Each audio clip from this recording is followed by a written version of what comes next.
ঘুরতে ঘুরতে আবারও আজকে চলে আসলাম প্রকৃতির খুব কাছে।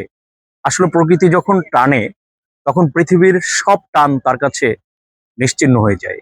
তাই তো আবারও প্রকৃতির একেবারে কাছে চলে আসলাম।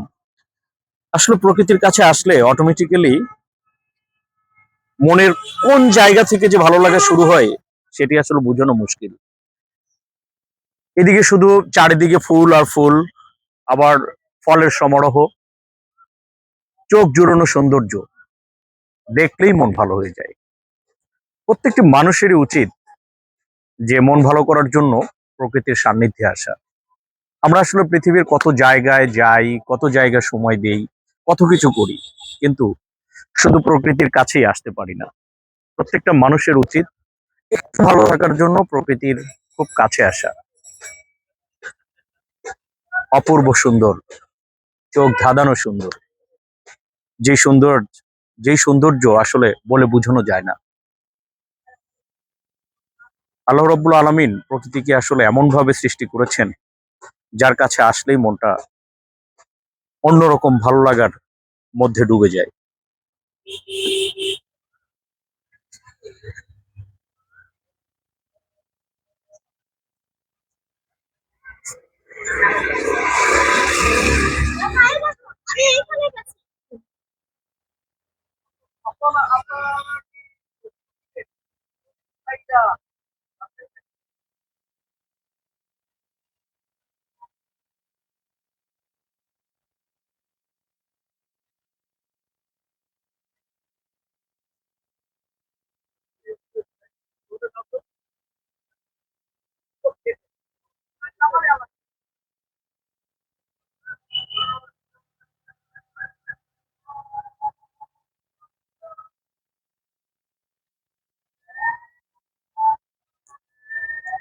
এই ফুলটির নাম জবা ফুল, কিন্তু ছোটবেলায় এই ফুলটিকে আমরা বলতাম মাইক ফুল।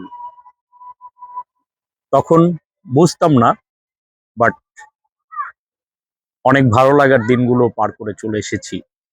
এখন বড় হওয়ার পরে কত কিছুই বুঝতে পারি, কিন্তু উপলব্ধি করতে পারলেও বলতে পারি না।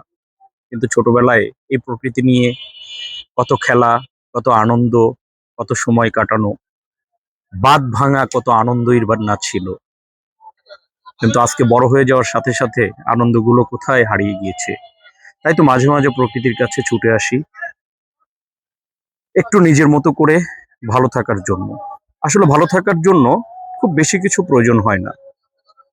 যদি ভালো থাকতে চান তাহলে সবার জন্য সময়ের পাশাপাশি একটু নিজেকে সময় দিতে হবে। নিজেকে সময় দিলেই দেখবেন নিজের মতো করে ভালো থাকতে পারবেন, নিজেকে ভালো রাখতে পারবেন।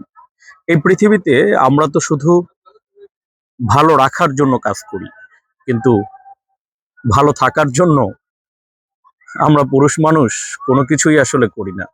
তাই শুধু ভালো থাকা না বা ভালো রাখা না, নিজেকেও সময় দিতে হবে, নিজের মতো করে বাঁচতে হবে।